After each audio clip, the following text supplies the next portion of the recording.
Olá, boa noite. Sejam todos muito bem-vindos ao canal Embarque Imediato, trazendo as últimas notícias do mundo rodoviário. A ANTT publicou uma série de decisões nesta sexta-feira, dia 29 de novembro de 2024, assinadas pelo Superintendente de Serviços de Transporte Rodoviário de Passageiros, Juliano de Barros Samoa. As decisões abrangem desde a autorização de novas linhas interestaduais até a regulamentação de empresas que operam em regime de fretamento. A Aviação Central Bahia de Transportes teve solicitação operacional número 34 adequada, conforme resolução número 6033 de 2023 do novo marco regulatório do TRIP, e recebeu autorização para operar diversas novas linhas interestaduais. A empresa terá um prazo de 30 dias para iniciar a prestação dos serviços, a partir da vigência dos termos de autorização emitidos pela ANTT. Entre as novas linhas autorizadas destacam-se São Luís do Curu, no Ceará, a Paraíso do Tocantins, de Campo Maior para Palmas, de Barro do Corda para Porto Nacional, de Anápolis para Cristalândia, de Goiânia para Babassulândia e de Recife para Palmas. Em cerimônia realizada na manhã desta sexta-feira, dia 29 de novembro, em Brasília, o governo federal anunciou o pacote de cerca de 10 bilhões de reais para a infraestrutura, mobilidade e transportes no estado de São Paulo. Participaram do evento o presidente do BNDES, Aloysio Mercadante, o governador de São Paulo, Tarcísio de Freitas, o vice-presidente Geraldo Alckmin e o prefeito da capital paulista, Ricardo Nunes.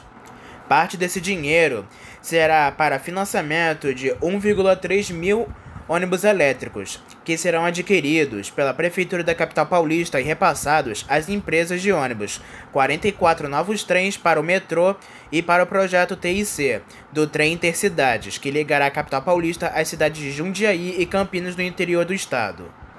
Os trens serão utilizados na linha 2 verde do metrô, que está em obras de expansão.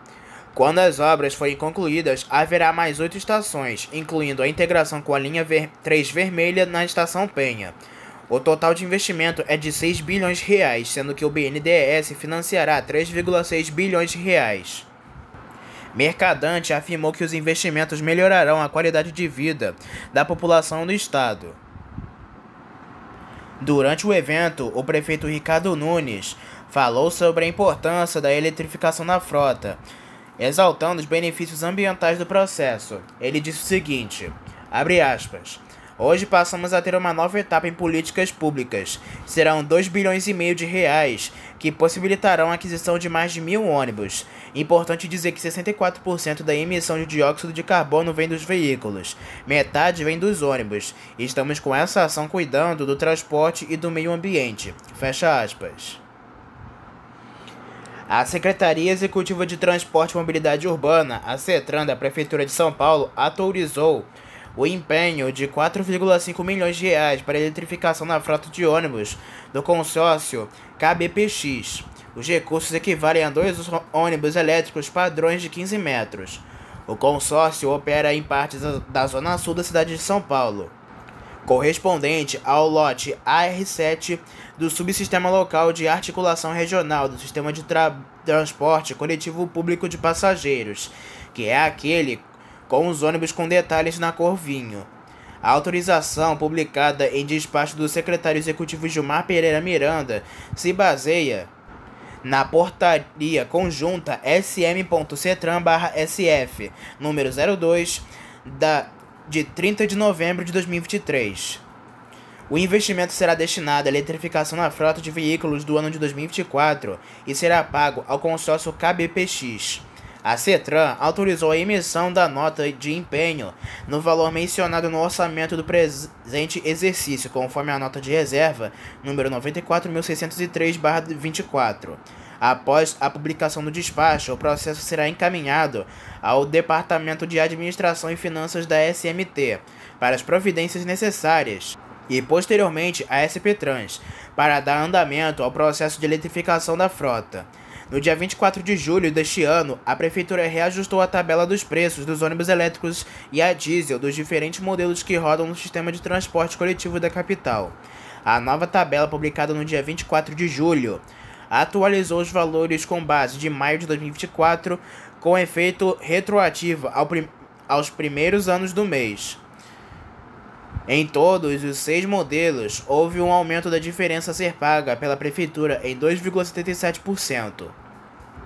Para definir o plano de subvenção às empresas operadoras, a Prefeitura considerou alguns condicionantes, como o preço dos veículos elétricos, que é em média 4,3 vezes superior ao ônibus a diesel. Pelo modelo definido, a Prefeitura realizará uma transferência de capital no montante referente à diferença entre os valores dos ônibus elétricos e seus equivalentes movidos a diesel. As viações terão de fornecer à SP-Trans cronogramas de substituição de modelos a diesel por elétricos até o dia 31 de agosto de cada ano.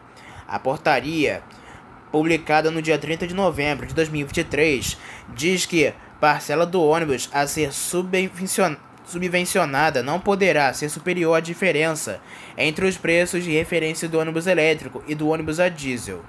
O documento ainda determina que as empresas terão que negociar com os fabricantes os menores valores. Para bancar a diferença para as empresas entre os ônibus a diesel e os elétricos, a Prefeitura de São Paulo reservou 2,5 bilhões de reais no projeto de lei do orçamento de 2024 e está captando 5,75 bilhões de reais em financiamentos de diversas fontes, inclusive internacionais. A Prefeitura de Niterói, no Rio de Janeiro, anunciou nesta quinta-feira, dia 28 de novembro, a TEVX Motors Group, representante da marca chinesa Higger, para o fornecimento de 50 ônibus elétricos para o sistema de transporte municipais. Já 25 carregadores das baterias serão fornecidos pela Nansen Instrumentos de Precisão Limitada. A compra inicial será de 30 veículos. Somando veículos e carregadores, o município vai desembolsar 183,7 milhões de reais. O lote 1, que engloba os ônibus, foi homologado por 179 milhões e 970 mil reais. Cada ônibus vai ser fornecido por 3 milhões e meio de reais. Já o lote 2 dos carregadores teve homologação de 3.762.500 reais, com cada equipamento orçado em 150,5 mil reais. A gestão homologou a aquisição de até 50 ônibus elétricos, com uma compra inicial de 30 veículos, financiada pelo Programa de Aceleração do Crescimento, Mobilidade por meio da Caixa Econômica Federal. Em nota, a Prefeitura informou que fez uma série de testes operacionais com diferentes modelos de ônibus elétricos, avaliando autonomia e parâmetros técnicos, em parceria com os consórcios rodoviários da cidade. O modelo da TEVX Motors Group, testado em Niterói em novembro de 2023, recebeu aprovação das equipes técnicas da gestora de transportes. Os veículos devem ser entregues em até 180 dias. A produção será na China. O secretário municipal de Urbanismo e Mobilidade, Renato Barandier, disse que uma das características do modelo que será fornecido é ter piso baixo total e que cada ônibus elétrico ambientais equivalentes ao planto de 800 árvores, poupando a atmosfera de 115 toneladas de gases de efeito estufa por ano. A Prefeitura anunciou a licitação no dia 1º de novembro deste ano, com entrega de propostas marcada para o dia 13 de novembro. A cidade de Curitiba vai receber financiamentos do BNDES, 380 milhões de reais para a compra de mais ônibus elétricos. O anúncio foi feito pelo prefeito Rafael Greca nesta quinta-feira, dia 28 de novembro, em um seminário sobre os 50 anos do BRT na capital paranaense. O dinheiro será suficiente para a compra de 54 veículos, que devem chegar em 2025. A frota será mista, formada por ônibus articulados que devem circular nas linhas Novo Inter 2 de piso alto e Interbairros 2 de piso baixo. O Novo Inter 2 é sistema com cerca de 40 km de itinerário, no sistema horário e anti-horário, que passa por 28 bairros em uma área que abriga 580 mil moradores. A previsão é de que todas as obras de readequação da infraestrutura do Inter 2 sejam finalizadas em 2025. Atualmente, Curitiba tem apenas 7 ônibus elétricos em operação em 2 linhas, 6 na linha 010 Interbairros 2 e a linha no sentido horário e a linha 011 Interbairros-1 no sentido anti-horário e 1 na linha 863 Água Verde.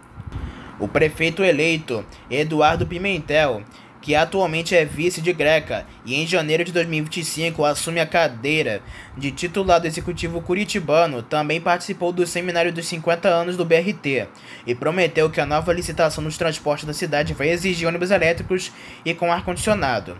Além disso, Pimentel prometeu tarifa de ônibus condizente com a renda dos passageiros. Pimentel disse, segundo nota da prefeitura, que existem 3 pontos que devem ser observados no processo de nova concessão.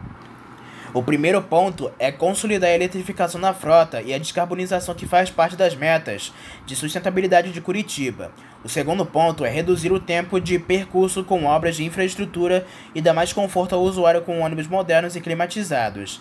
E não menos importante é trabalhar por uma tarifa justa, de acordo com o bolso do trabalhador.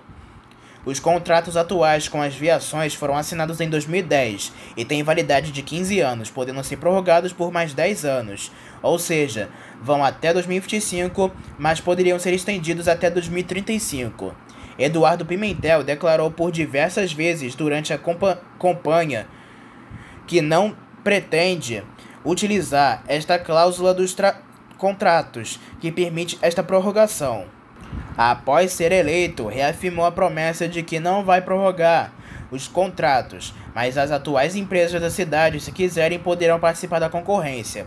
Pimentel também prometeu tarifa de R$ 3 aos domingos e feriados. Em outubro de 2023, o BNDES foi contratado por R$ 10 milhões pela gerenciadora dos transportes da capital paranaense, a Urbis, Urbanização de Curitiba S.A., para estruturar o projeto de concessão dos serviços do transporte público. Atualmente, o sistema de Curitiba transporta aproximadamente 755 mil passageiros por dia em 244 linhas, operando com uma frota de mais de 1.100 veículos, incluindo ônibus articulados, biarticulados e convencionais. São apenas 7 ônibus elétricos em circulação até o momento, 6 da marca BYD nas linhas 010 Interbairros-1 horário e 011 Interbairros-1 anti-horário e um Volvo na linha 863 Água Verde. A Prefeitura de Curitiba anunciou que vai comprar mais 54 veículos com recursos de R$ 380 milhões no novo PAC do governo federal, com previsão para entrar em funcionamento em 2025. Também já foi aprovado na Câmara Municipal de Curitiba o projeto para aquisição de 70 ônibus, com investimento de R$ 317 milhões. Estes veículos seriam comprados pela Prefeitura e repassados às viações. Os 6 ônibus da linha Interbairros-1 são do modelo D9W, da marca BYD, e têm 13,2 metros de comprimento, com capacidade para 90 passageiros e autonomia de 250 km. Os veículos estão em operação desde 15 de julho. A linha 010 Interbairros-1 horário e 011 Interbairros-1 anti-horário transportam cerca de 2,5 mil passageiros por dia e percorrem 14 bairros em trajeto de cerca de 20 km e 75 minutos. Elas passam pelos bairros Centro Cívico, Bom Retiro, Mercês, Bigorrilho, Batel, Água Verde, Rebouças, Parolim, Prado Velho, Jardim Botânico, Alto da 15, Ugulange, Alto da Glória e Juvevê. Com extensão de 13,5 metros de ida e volta, ligando o bairro Água Verde à Praça Tiradentes, a linha 863 Água Verde atende a 900 passageiros em dias úteis. Desde setembro, um ônibus elétrico do modelo Volvo BZL está circulando na linha, com capacidade para 85 passageiros e extensão de 12,6 metros, além de um ônibus biarticulado elétrico batizado de BZRT, o Bus Zero Rapid Transit, com carroceria Caio E-Millennium e plataforma Volvo. Foi apresentado no evento de 50 anos do BRT de Curitiba nesta quinta-feira uma unidade padrão do BZR 4x2 para carroceria de até 13,5 metros de comprimento, com capacidade para 90 passageiros. O veículo apresentado já estava com padrão visual no sistema de ônibus de Curitiba. O prefeito de São Paulo, Ricardo Nunes, disse nesta quarta-feira, dia 27 de novembro, que avança as análises pelos técnicos da SP Trans, gerenciadora do sistema de ônibus da capital paulista, das respostas das empresas Transwolf da Zona Sul e Upbus da Zona Leste, às notificações feitas pela administração municipal. Desde o dia 9 de abril, ambas companhias estão sob intervenção da Prefeitura. Nesta data, o GAECO, Grupo de Ministério Público de São Paulo, deflagrou a Operação Fim da Linha, que investiga supostas ligações entre os diretores da Upbus e da Transwolf com o PCC, facção transnacional com origem em São Paulo que atua dentro e fora dos presídios. Nunes disse nesta quarta que os técnicos analisam as explicações das duas empresas sobre os problemas encontrados durante a intervenção e que, se as respostas não forem satisfatórias, o rompimento dos contratos e caducidade é caminho natural. Segundo o prefeito, não há uma data para a conclusão das análises, mas isso deve ocorrer em breve. A Fundação Carlos Alberto Vanzolini, contratada pela Prefeitura por 1,54 milhão de reais para fazer uma avaliação externa independente das empresas Transwolf e Upbus, apontou que as empresas têm sérios problemas financeiros e seria bastante difícil a permanência delas no sistema, em especial a empresa Transwolf. A lei determina um prazo de 180 dias para que a intervenção seja concluída, e o que acontece nessa conclusão?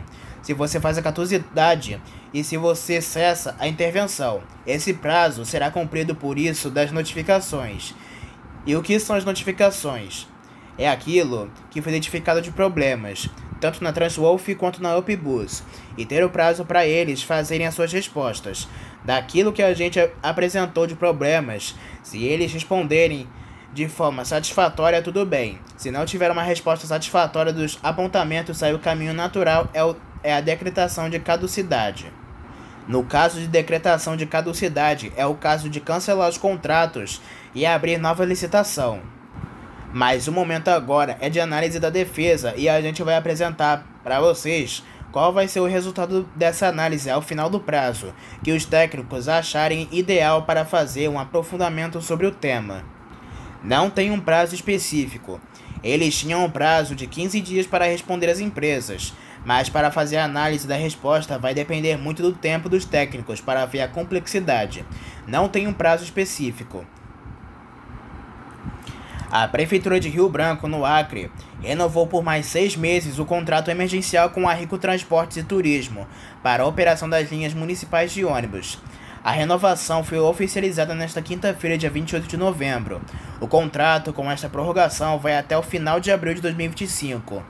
Durante a vigência, de acordo com o extrato de contrato, a tarifa para os passageiros, que constituiu a maior parte da remuneração da empresa, continua em R$ 3,50. Mas o documento prevê a possibilidade de reajuste. Ainda de acordo com o extrato de contrato, poderá haver mais uma renovação por 180 dias. O presente contrato tem vigência de 180 dias a contar da data de assinatura em caráter precário, podendo ser prorrogados por igual período contados da data de assinatura do contrato, sendo admitida uma única prorrogação mediante interesse público, e desde que realizada por acordo mútuo entre as partes, de acordo com a nova Lei de Licitações número 14.133/21, artigo 75, inciso 8. Esta não é a primeira prorrogação. No dia 29 de agosto de 2023, a Prefeitura prorrogou o contrato por 6 meses, já com possibilidade de extensão por mais 180 dias.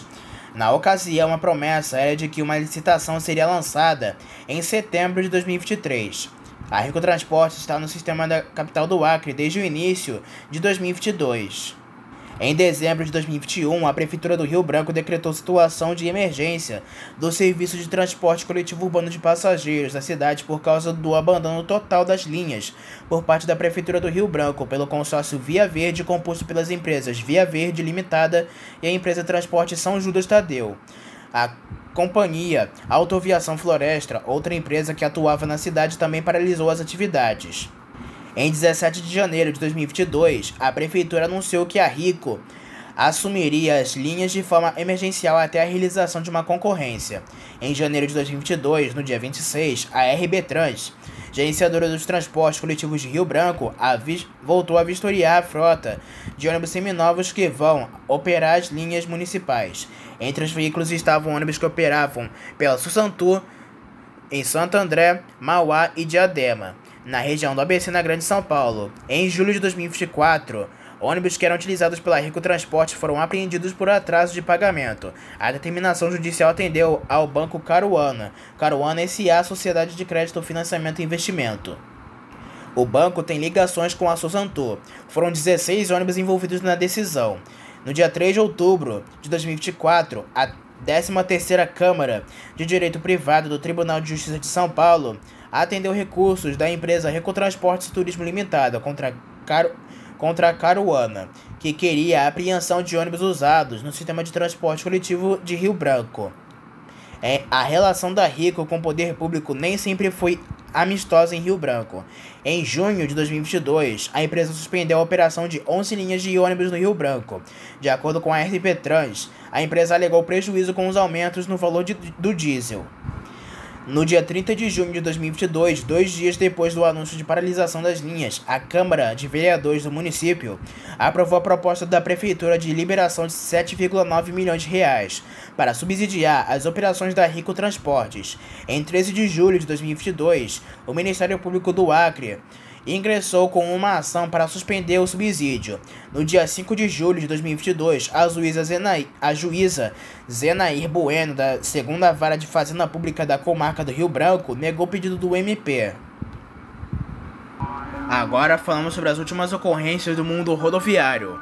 Um ônibus do transporte coletivo de Maceió, no Alagoas, foi consumido por um incêndio no início da tarde desta quarta-feira, dia 27 de novembro, na Avenida Fernandes Dias Lima, no bairro do Farol. As chamas chegaram a atingir uma rede elétrica no local. O trânsito precisou ser bloqueado na via no sentido centro, por motivos de segurança, como o trânsito ficou complicado. Ninguém se feriu no incidente. As causas do incêndio ainda serão apuradas pelos órgãos responsáveis.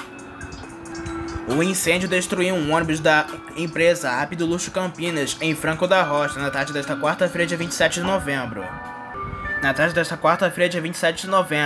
Na Avenida Rangel Pestana, na Vila Bazu. De acordo com o Corpo de Bombeiros, a corporação foi acionada por volta de 6h20 da tarde. No local, as equipes retiraram todos os ocupantes do veículo da Rápido Luxo Campinas e ninguém ficou ferido. Ainda não se sabe o que causou o início do fogo. Imagens registradas por populares mostram o ônibus articulado sendo totalmente queimado. As chamas foram combatidas, mas o trânsito ainda é afetado no local, onde uma viatura de trânsito da polícia militar auxilia no tráfego.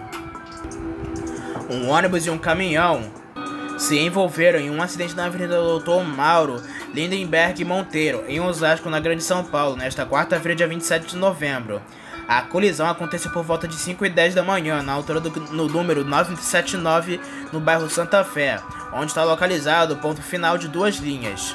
A Prefeitura de Osasco confirmou a ocorrência, informando que o coletivo envolvido era o 330 da aviação Urupungá. Ainda de acordo com a gestão, não houve vítimas e o trânsito foi liberado. Um acidente provocou o bloqueio da Serra das Araras na rodovia Presidente Dutra na manhã desta última segunda-feira, dia 25 de novembro, e atrasou viagens de ônibus. A ocorrência aconteceu na altura do quilômetro 228, em Piraí, aqui no Rio de Janeiro, e envolveu um caminhão que transportava alimentos congelados. A pista foi bloqueada e só teve tráfego liberado às 8h10 da manhã, quando o trânsito foi liberado pela faixa da direita. A Aviação Cidade do Aço emitiu um alerta para os seus clientes sobre possíveis atrasos em suas viagens, devido ao acidente. Por volta de 1 da tarde, havia congestionamento de aproximadamente 23 km no local. Um ônibus e uma motocicleta se envolveram em um acidente na manhã desta quinta-feira. O caso aconteceu na SC 418, em São Bento do Sul, em Santa Catarina. O Corpo de Bombeiros foi acionado para atender a ocorrência. Ao chegar ao local, encontrou um homem de 21 anos que estava consciente e sentado na via. Na avaliação inicial, a vítima apresentava um corte no supercílio, queda de um dente e escoriações. Já na avaliação secundária, foram relatadas falta de ar e dor no tórax. A vítima foi conduzida ao Hospital de Maternidade Sagrada Família, também em São Bento do Sul, onde ficou sob cuidados da equipe médica. Nesta sexta-feira, um acidente na PR-497, no trevo de acesso a uma indústria de Itaipulândia, deixou um trabalhador morto e outras 8 pessoas feridas. O acidente ocorreu quando o ônibus que transportava funcionários da Frivat foi atingido na lateral por um carro que seguia no sentido São Miguel do Iguaçu a Missal. O impacto fez com que o ônibus tombasse, arremessando os passageiros para fora do veículo. Um trabalhador, morador de Medianeira, ficou preso sob o ônibus e não resistiu aos ferimentos. Outras 8 pessoas ficaram feridas e foram rapidamente socorridas por uma força-tarefa composta por ambulâncias do SAMU, Corpo de Bombeiros e outras equipes das prefeituras da região. As vítimas foram encaminhadas para hospitais das cidades de Itaipulândia, Missal, São Miguel do Iguaçu, Mediana e Foz do Iguaçu, onde receberam atendimento médico. As causas do acidente ainda estão sendo investigadas pelas autoridades responsáveis. A cidade de São Paulo enfrenta transtornos no transporte público nesta quinta-feira, em razão de fortes chuvas que atingem a região. A intensidade das precipitações provocou alagamentos em diversos pontos da capital paulista e também de cidades vizinhas, afetando a mobilidade urbana e dificultando o deslocamento de passageiros. Imagens compartilhadas nas redes sociais mostram alagamentos significativos, com destaque para o Jardim Leme, onde as vias ficaram inundadas. A situação impactou diferentemente as linhas de ônibus, especialmente as que fazem a conexão com o Taboão da Serra na Grande São Paulo. Nas imagens é possível ver coletivos parados em ruas bloqueadas pelas enchentes, impedindo a passagem de veículos. Além dos alagamentos, a chuva também provocou o congestionamento de vias importantes com relatos de atrasos e lotação nos transportes públicos. A SP Trans informou que as linhas que operam na Avenida Vitor Manzini, em Santo Amaro, no cruzamento da Avenida das Nações Unidas, e com a Rua Jaime de Oliveira Souza, em Jurubatuba, estão com suas operações prejudicadas. Câmeras de segurança de um estabelecimento comercial registraram no exato momento que uma mulher morreu atropelada por um ônibus no transporte coletivo de Barueri, na Grande São Paulo. De acordo com o Corpo de Bombeiros, o caso aconteceu no início da tarde desta quinta-feira, dia 28 de novembro, na rua Duarte da Costa, perto do número 972 do Parque Imperial. A gravação mostra que a mulher de aproximadamente 60 anos desce do ônibus da empresa Benfica BBTT e se distancia do veículo, indo na direção da calçada. O ônibus sai em baixa velocidade, mas quando já está chegando perto da guia, a mulher parece se desequilibrar e volta na direção do ônibus, caindo entre os eixos do veículo, que passa com a roda direita traseira sobre o crânio da passageira. Pelas imagens, o motorista não teve o que fazer. Segundo os bombeiros, a mulher morreu na hora. Um carro preto estava parado nas proximidades, o que impediu o ônibus de parar mais perto da guia. As circunstâncias ainda estão sendo apuradas pela Polícia Civil. O ônibus da empresa Guanabara saiu da pista e tombou no início da noite desta quinta-feira, dia 28 de novembro. Imagens mostram o momento do resgate. O acidente aconteceu na PB 400, na região de São José das Piranhas, região do Alto Sertão de Paraibano. O Grupo Guanabara informou que o acidente deixou um passageiro ferido e que o ônibus fazia a linha de Cajazeiras a João Pessoa via Conceição. Mas os bombeiros falaram que houve ao menos 12 feridos, dos encaminhados ao Hospital Regional de Cajazeiras. As causas ainda serão apuradas. Um ônibus da Aviação Garcia, que fazia a linha Maringá-São Paulo, tombou no canteiro central da rodovia Castelo Branco, em Itatinga, região de Botucatu, no interior de São Paulo. O acidente ocorreu por volta de 5 da manhã, no sentido São Paulo, no quilômetro 208. O veículo de 2 andares transportava 34 pessoas no momento do acidente. Ninguém se feriu com gravidade. O coletivo saiu da pista e acabou caindo no canteiro central. Não há interdição no local. Criminosos sequestraram e usaram 4 ônibus e um caminhão como barricadas na zona norte do Rio de Janeiro na manhã desta sexta-feira, dia 29 de novembro. Eles tentaram dificultar o acesso da polícia durante uma ação nos complexos de Pedreira, Quitanda e Lagartixa. Além dos sequestros de veículos, criminosos também atearam fogo em pneus na Avenida Pastor Martin Luther King Jr. e na estrada de Botafogo. Os veículos foram removidos da via por volta das 11 horas da manhã. O Rio Ônibus informou que os 2 veículos da linha 778 Pavuna Cascadura foram atravessados na via da estrada de Botafogo. Um dos veículos, que operava a linha 734 Cascadura Vila Norma, foi recuperado. Os outros ônibus envolvidos são intermunicipais. Segundo a Polícia Militar, os agentes realizavam uma operação para coibir roubos de carga e veículos, além de evitar disputas territoriais entre grupos na região. Segundo o porta-voz, para relatear a ação, os coletivos foram atravessados na via. 2 criminosos foram presos na tarde desta sexta-feira pela polícia militar após baterem um carro em um ônibus da empresa Transwolf. O caso ocorreu na rua Henrique Muzio, na região de Varginha, na zona sul da capital paulista. Segundo as primeiras informações da PM, os suspeitos tinham sequestrado um motorista da Uber, que foi colocado no porta-malas. A mulher gritava muito no porta-malas, chamando a atenção de policiais que faziam patrulhamento na região. Houve perseguição e durante a fuga, os indivíduos acabaram colidindo contra o coletivo, sendo posteriormente capturados. O local é nas imediações do ponto final da linha 606310, Jardim Varginha ao Terminal Varginha. O trânsito e a operação de linha de transporte coletivo tiveram impactos pontuais. Um ônibus rodoviário de 2 andares, aparentemente sem freios, bateu em vários carros e deixou várias vítimas em Belo Horizonte na tarde desta sexta-feira, dia 29 de novembro. O acidente aconteceu no anel rodoviário da região do bairro Betânia, na região oeste da capital. O coletivo seguia pela faixa da esquerda, sentido Vitória. Os bombeiros informaram a existência de cerca de 20 vítimas, algumas em estado grave, e imagens compartilhadas mostram o momento da batida. Um motorista de carro que estava atrás registrou o momento em que o ônibus em seguida, já há algum tempo sem controle. O condutor do carro também relatou um forte cheiro, indicando que o motorista do ônibus tentava frear, mas sem sucesso, e acabou atingindo vários carros pela pista. A Aviação Águia Branca, empresa com sede no Espírito Santo, voltou a se manifestar contra os termos de arrendamento para a Suzantu de Santo André, em São Paulo, das linhas que eram de responsabilidade das aviações Itapemirim e Caiçara, e, mais uma vez, protestou na justiça contra as vantagens da companhia do ABC Paulista no leilão para o direito de exploração definitiva destes serviços. Por meio de embargos de declaração protocolados nesta terça-feira, dia 27 de novembro, a empresa capixaba da família TIEP ainda voltou a defender que as 125 linhas das 2 companhias que faliram sejam divididas em blocos e não leiloados em lote único, como está na proposta original do edital do certame, e como defende a administradora judicial da falência do grupo Itapemirim, a SM Partners. A Águia Branca já havia demonstrado interesse nas linhas, mas apenas em algumas delas. É a 4ª vez em um mês que a empresa se manifesta na justiça para que o leilão divida em lotes os 32 ônibus remanescentes, 39 guichês em terminais rodoviários, 2 marcas do grupo Itapemirim e 125 linhas interestaduais que compõem a chamada unidade de produção individual.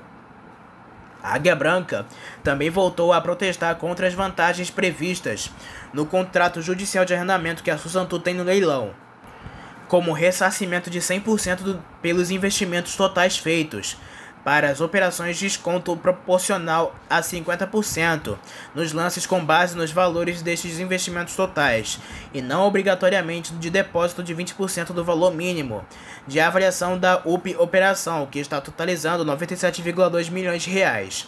Somente entre 27 de setembro de 2024 e 27 de novembro de 2024, a Águia Branca fez as seguintes movimentações judiciais contra as vantagens da Suzantu e pedindo mudança de leilão.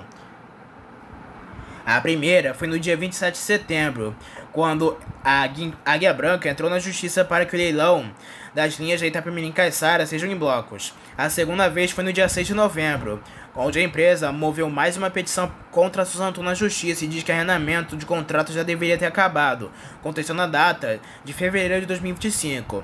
A terceira foi no dia 19 de novembro, onde a empresa se manifestou de novo contra a Suzantu na justiça e relembra que demonstrou potencial interesse na aquisição de certos conjuntos de mercados da Itapemirim e Caiçara. E a última foi no dia 26 de novembro. Pela 4ª vez em um mês, a Águia Branca se manifestou na justiça contra a preferência da Suzantu em leilão das linhas da Itapemirim e Caiçara. A justiça ainda vai decidir a decisão. O grupo Itapemirim teve a falência decretada em setembro de 2022 e, na mesma decisão, a justiça autorizou a Suzantu a operar as linhas por 2 anos em forma de arrendamento para gerar recurso aos credores das antigas administrações da Itapemirim.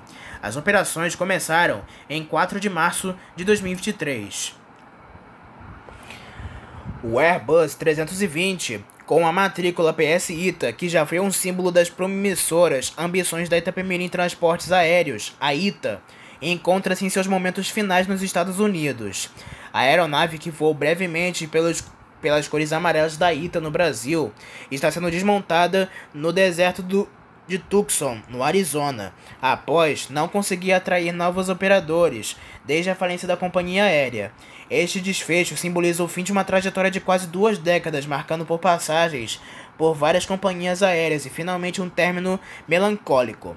A Itapemirim Transportes Aéreos entrou no mercado brasileiro em 2021, com grandes expectativas, prometendo competir no setor de aviação comercial e atender passageiros em rotas nacionais. Contudo, a operação da companhia durou cerca de 6 meses, encerrando suas atividades em dezembro do mesmo ano, quando a Agência Nacional de Aviação Civil suspendeu suas operações por inadimplência com fornecedores e falta de pagamento dos arrendamentos das aeronaves.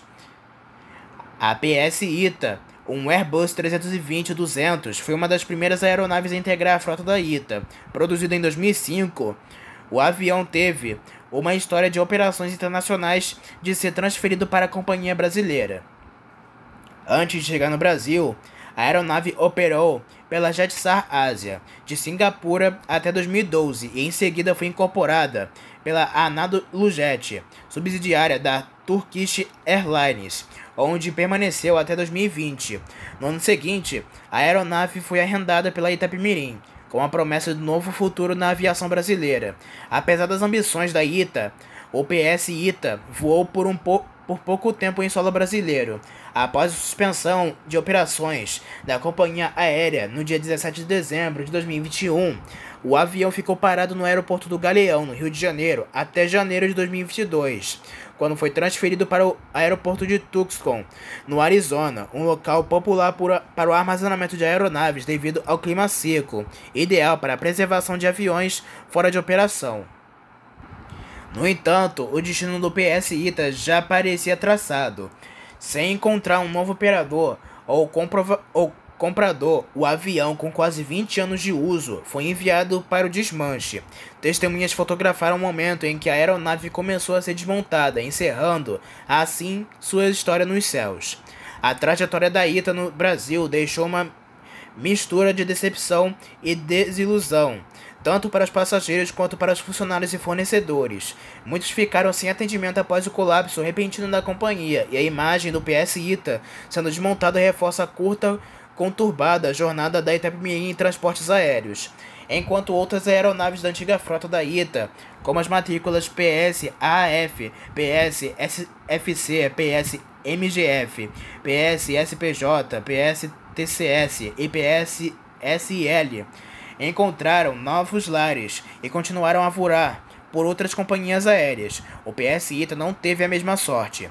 A aeronave será reaproveitada como fonte de peças para outros aviões, garantindo que, mesmo após seu fim, continue a contribuir para a aviação mundial de alguma forma. A história da Itapemirim Transportes Aéreos é um lembrete das dificuldades do setor aéreo e das grandes expectativas que nem sempre se concretizam. A companhia, que começou com grandes promessas, se desfez rapidamente, deixando um rastro de dívidas e insatisfação. O desmanche do PS ITA é o capítulo final dessa história, encerrando a breve e turbulenta trajetória de uma aeronave que por pouco tempo foi a esperança de uma nova era na aviação brasileira. No próximo dia 6 de dezembro, a Aviação Garcia dará início às comemorações de seus 90 anos de história, com a inauguração da nova sede do Grupo GBS, na zona leste de Londrina. A celebração acontece às 7 horas da noite e coincide com as comemorações dos 90 anos da fundação da cidade, reforçando a profunda conexão entre a empresa e Londrina, onde nasceu em 1934. A nova estrutura, com 30 mil metros quadrados de área construída em um terreno de 100 mil metros quadrados, será apresentada em uma solenidade conduzida pelo jornalista e cerimonialista Sara Presotto. O evento contará com apresentações musicais, visita ao Museu da Garcia, reproduzido no novo prédio, e homenagens a colaboradores que dedicaram décadas à organização, além de um culto ecumênico. Para o presidente da Garcia, José Boicó, O aniversário simboliza o orgulho de uma trajetória que acompanha o desenvolvimento da cidade.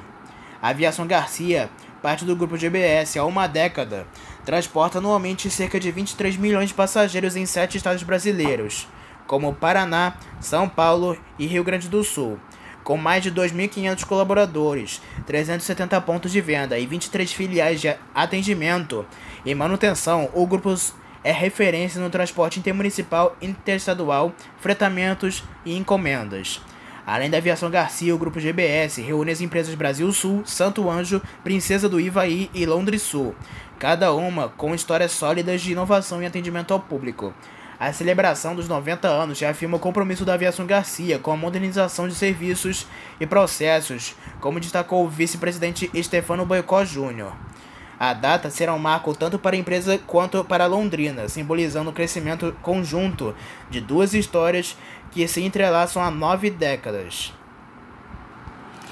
A tarifa dos ônibus municipais de Niterói, no Rio de Janeiro, irá aumentar a partir deste domingo, dia 1º de dezembro. A mudança se dá devido à decisão judicial. Com isso, o valor da passagem irá de R$ 4,45 para R$ 5,15, um aumento de 70 centavos. No entanto, a Prefeitura anunciou que o valor da passagem será mantido para os usuários do bilhete único municipal. Isso porque a gestão irá subsidiar 70 centavos por passagem para os usuários do cartão. Para usufruir do benefício é necessário realizar o cadastro no site do Rio Card Mais. A aviação Ouro e Prata foi premiada como Top Ser Humano e Cidadania pela Associação Brasileira de Recursos Humanos, iniciativa que figura entre as mais prestigiadas no campo de gestão de pessoas e responsabilidade social. A cerimônia de premiação aconteceu no Grêmio Náutico União em Porto Alegre nesta quinta-feira. O prêmio reconhece empresas e profissionais que promovem iniciativas de impacto social positivo. A Ouro e Prata foi reconhecida por seus projetos sociais realizados pelos grupos voluntários de Ouro, criado em 2021. As ações do grupo incluem doação de sangue, arrecadação de alimentos e roupas, preservação ambiental e atividades com crianças e idosos em situação de vulnerabilidade. Vitória Caroline da Costa dos Santos, líder de comunicação interna da Ouro e Prata e responsável pelo grupo Voluntários de Ouro, destacou a relevância da conquista. Em nota, a Ouro e Prata, que completou 85 anos em setembro, afirma que o prêmio Top Ser Humano e Cidadania destaca a dedicação da empresa em promover um legado de transformação e cuidado com as pessoas em meio ambiente, indo além do transporte.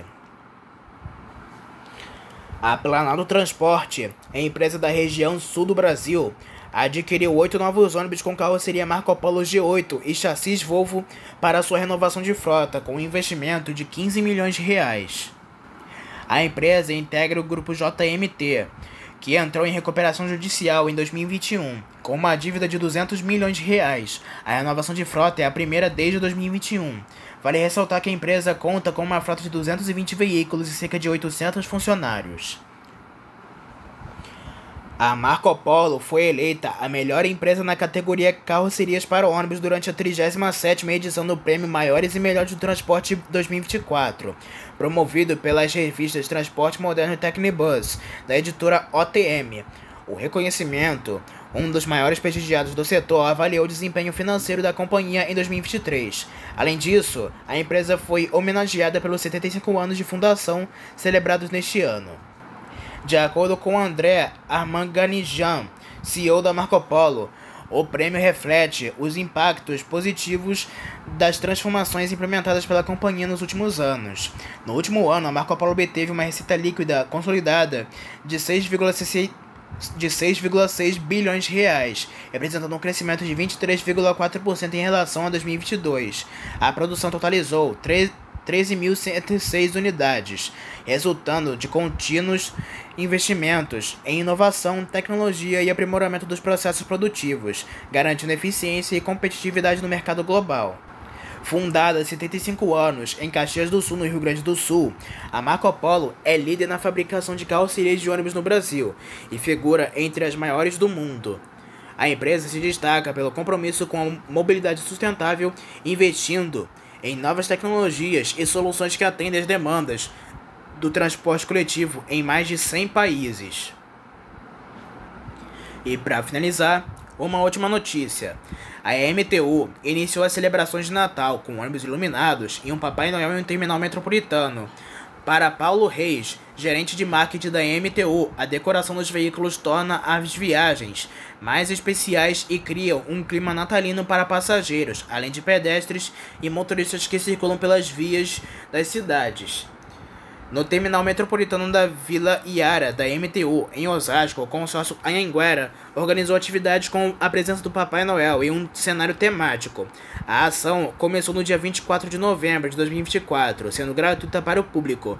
O Bom Velhinho estará no terminal nos dias 29 e 30 de novembro, das 8 da manhã às 10 da manhã, e nos dias 2, 9 e 16 de dezembro, das 4 da tarde às 6 da tarde, e no dia 23 de dezembro, das 6 da tarde até as 8 horas da noite. A aviação Pirajussara do consórcio Intervias terá um ônibus como tema natalino e luzes que serão acesas nas viagens noturnas. Ele operará em linhas metropolitanas entre os dias 2 de dezembro e 1º de janeiro, das 5 da manhã até 1 da tarde e das 4 da tarde até meia-noite. O ônibus iluminado circulará em 16 linhas da empresa, que atendem a Embu das Artes, Taboão da Serra, Osasco e São Paulo, Itaim Bibi, Metrô Butantã, Vila Sônia e Metrô Campo Limpo. Algumas viagens contarão com motoristas caracterizados de Papai Noel ou Mamãe Noel. A linha 870 da aviação Osasco, que conecta o terminal metropolitano de Cotia ao terminal Vila Iara, já conta com ônibus iluminado. A BB Transporte e Turismo, do consórcio Anhanguera, iniciará a operação com um veículo especial nas linhas 468, 313 e 346. A